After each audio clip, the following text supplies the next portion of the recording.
Okay, Silveus here. This time I'm going to do a basic review of the different starter ships that you can use in FTL. This isn't a let's play, it's just a pros and cons of the different ships. I originally did this in one just long video, but that ended up with a video that was 30-some minutes long, and that's a hassle. So what I'm going to do this time is I'm going to just break it down into 2 or 3 types of ships. So for the first one, it's going to be the starter ship, the Federation cruiser, and the Engi ships. So here we have the Federation ships, the Kestrel, the Red Tail, and the Swallow. Here they are without their rooms hidden. Alright. The Kestrel's a pretty decent starter ship. It's what you start with. It's balanced, it's got nothing special. It just does its job. Burst Laser Mark II is probably one of the best weapons in the game. 12-second charge up, 2 power, 3 shots. Good weapon. The Artemis is decent too. 1 power required, 11 charge up, and a decently powerful missile. Layout of the ship is alright. Not a lot of rooms for venting if you need to put out fires or combat borders. But it's a pretty solid ship. No awkward, it's easy for everybody to get around. Negative to it, 3 human members. Humans just aren't all that great. They do improve their skills slightly faster, but it's just not worth it. You want Mantises for boarding or defending against borders, same with Rock crew members. Engi for repair. Zoltan's for pretty much everything else. Not a bad ship, though. No augmentations, though. Red Tail's your rebel version of it. 4 basic lasers, 10-second charges, deal 1 point of damage.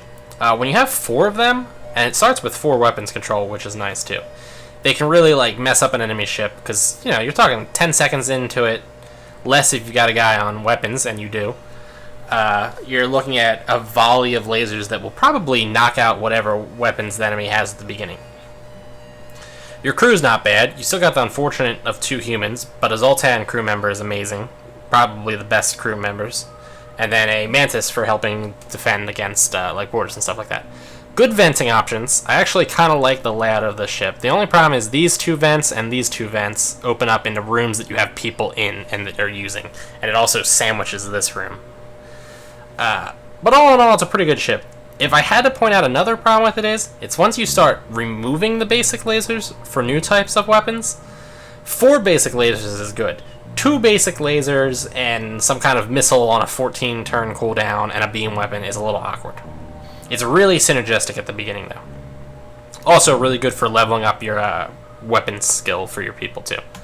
The Swallow, not a bad ship. Slightly better layout, I would say, I think, than the starting Kestrel. Better for venting. This back vent works out really well when you have the Lannis crew member. Works out really poorly if you don't have the Lannis crew member. Ion Stunner's not bad. Stuns enemy crew in the room, which is decent. Can be used if you've somehow managed to take down the shields to prevent them from doing other things.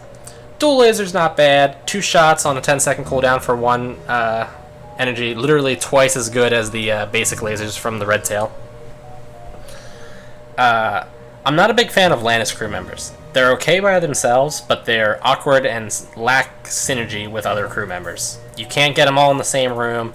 If a group of 3 Mantises teleport in this room, 1 Lantis crew member isn't going to stop them, and 2 humans aren't going to stop them. You need all 3 of your people to have a hope, and then your Lantis crew member is going to be draining the life out of your own people. Upside to all of the C versions of all ships, though, is the Clone Bay. The Clone Bay is vastly superior to the Med Bay for one specific reason. The Med Bay, though, is actually better in any kind of specific engagement. But with all the random events that can just kill your crew members, Clone Bays are definitely the way to go. Also, the pirate version of the ship. Alright.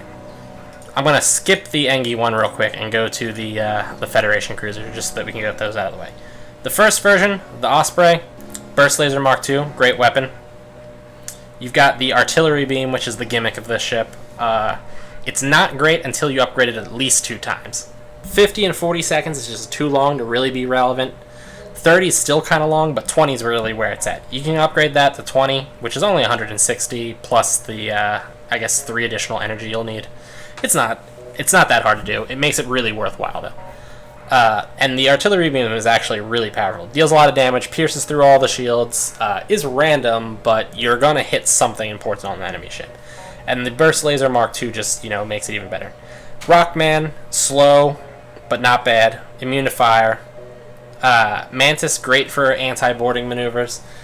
Slightly less great, though, for anything else on this type of ship. The Engi helps compensate for the Mantis' lack of repair skills, and then the human's useless.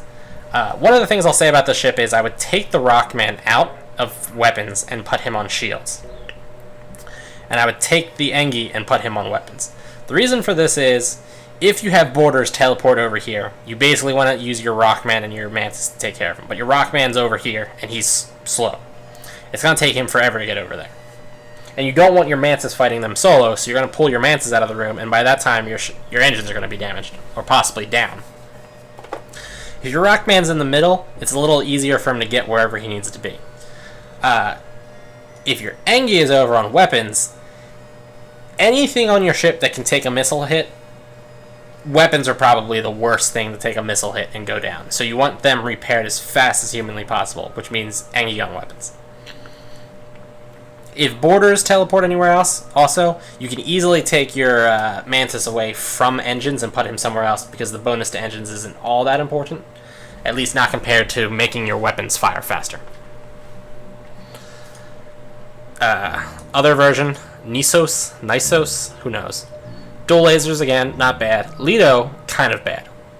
2 seconds less charge than the Artemis, but 1 damage less. I'd rather have the extra damage. But the Lido is good for a quick shot into an enemy weapons room. You got a slug member. Slugs are actually really good to have at least one of on your ship, because it lets you tell where the enemy crew is while you're in a nebula or sensors are otherwise unavailable.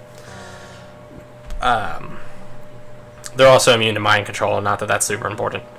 Zoltan crew members are amazing. All in all, this isn't a bad ship. Kind of awkward layout, though. This area is a little weirdly cut off from the rest of the ship. It's a little awkward, but it's not bad. And again, you've got the good artillery beam. And then I have no idea how to pronounce this, the Fregatide? Fregatade? Who knows? Sounds like some kind of Gatorade. Clone Bay is an improvement. Slightly better layout. You can vent here, you can vent here, you can vent your weapons room, but I don't know why you'd want to vent your weapons room while you've got a Zoltan crew member in it. Not a really good way to vent in the center, though, which is kind of a weakness. You've got a Mantis crew member, 2 Zoltans, and the crappy human. Unlike the other versions, you got emergency respirators, which I'm not really sure. Well, I do know why they're here, but they're pointless. The problem with this ship is it doesn't start with weapons. So when you run into something, that doesn't have air or a crew for you to kill, because it is a boarding style ship, you've got your teleporter here. You kind of can't do anything with them except wait for its artillery to fire. Its artillery is the same as the other one, at least in how long it takes to fire. But unlike the other one that fires an unmissable beam that cuts right through shields, this fires a massive flak, which doesn't instantly go through shields and can also miss. It's not great to rely on, and if you fire it at the enemy ship while you've got a boarding party on there, it's liable to kill your own boarding party. You've got the small teleporter, which makes it not great, and you don't even have a full teleporter crew. You could send the 2 Zoltans to have them suicide bomb and then resurrect at your clone bay, but that means you're taking people off of your other systems. It's just a weirdly designed ship. I don't like it. Looks cool, but I don't like it. And then back to the Engi ships here. The Taurus is your starter. Engi Medbot Dispersal is on this guy. It's kind of pointless. It lets all of your people heal slowly. I guess that helps with boarders, but it doesn't help enough with boarders. 2 Engi and a human makes this ship pretty weak to boarders, which I guess the Medbot helps with, but not enough. Human sucks again. Engis are nice for quick repair, bad for everything else. Ion Blast Mark II fires really fast, 4 charge, requires a lot of power, but still decently good weapon for knocking out shields. And then a Combat Drone Mark II, Mark I, requires 2 power is what I meant. Decent weapons. decent ship all around. Problem with it though, awkward layout, really hard to vent kind of around this corner because you've only got the 2 vent spots, and lots of small rooms, no hallways or anything like that. Whoops, wrong button. The Vortex. People don't like this ship because it only starts with 1 crew member, and it's kind of gimmicky. I like it though. The drone reactor booster is pointless because it just makes your drones go faster.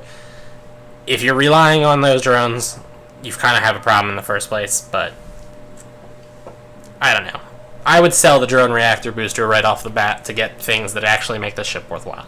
The ship does have decent weapons though. The heavy ion takes a decent time to charge, but it's a pretty good weapon. And the heavy laser Mark 1 is also a pretty good, fast-charging, decent damage weapon. You do have, again, the problem of the awkward layout a little bit, but this is like a clean hallway, which makes it a little bit less awkward. Problem still with the venting. And, you know, by using the anti-personnel drone and the system repair drones, you can actually compensate for the lack of crew until you get more crew, which is probably what the first thing you want to do. Also, I like the color. And then the Tetragon, which I think is one of my all-time favorite ships. Tetragon! Dual lasers. We've spoken about them. They're good. Anti-ship beam drone. Deals decent damage. Doesn't take out enemy shields, which is a legitimate weakness, but never misses. So when you took out those shields yourself, it's a good weapon. I wouldn't rely on the beam with just the dual lasers, but the important thing here is that you have the hacking module here so that you can hack the enemy shields, lower the enemy shields, have the beam module go to town on them, and then if you still need to, pick the shields off after they're down with the dual lasers. It's a really good combination, actually. The ship's good for venting. You've got multiple vent spots here, so you can kind of lock enemies in if you upgrade your doors. And your doors are actually really close to where your pilot is, so if you really need to, you can pull him out really quick.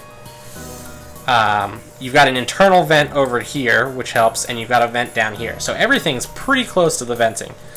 You do have a tiny clone bay, and if you were going to replace your clone bay with a med bay, that's a problem, but you should never do that in the first place.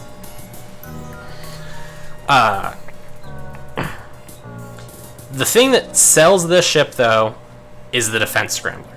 Prevents enemy defense drones from targeting anything. If you had a missile weapon, and it doesn't start with one, but if you had one, you'd be able to shoot through their defense drones without problems. If you had boarding drones, they'd be able to get through the enemy drones without problems. Any kind of enemy anti-drones that would shoot down your beam, ignored.